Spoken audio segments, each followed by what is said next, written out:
الحمد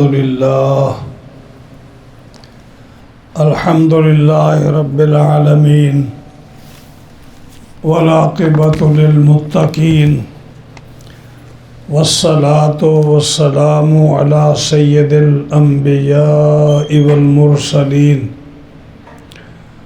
محمد وعلى آله وأصحابه أجمعين. أما بعد فأعوذ بالله من الشيطان الرجيم. بسم الله الرحمن الرحيم. فما للذين كفروا قبلك مهطعين عن اليمين وعن الشمال عزين أيطمع كل امرئ منهم أن يدخل جنة نعيم كلا إنا خلقناهم مما يعلمون فلا أقسم برب المشارق والمغارب إنا لقادرون على أن نبدل خيرا منهم وما نحن بمسبوقين فذرهم يخوضوا ويلعبوا حتى يلاقوا يومهم الذي يوعدون يوم يخرجون من الأجداث سراعا كأنهم إلى نصب يوفضون خاشعة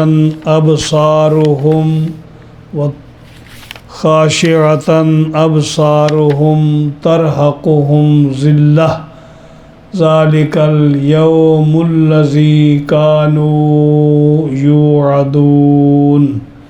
صدق الله العظيم وبلغنا رسوله النبي الكريم الأمين ونحن على ذلك لمن الشاهدين والشاكرين والحمد لله رب العالمين.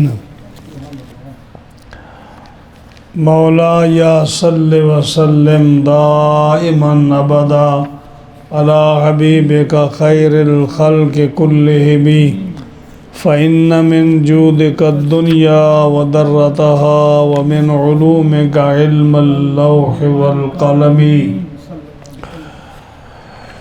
يا أكرم الخلق ما لي من ألوذ به سواك عند حلول الحادث الأمم. محمد سيد الكونين والثقلين والفريقين من عرب ومن عجم.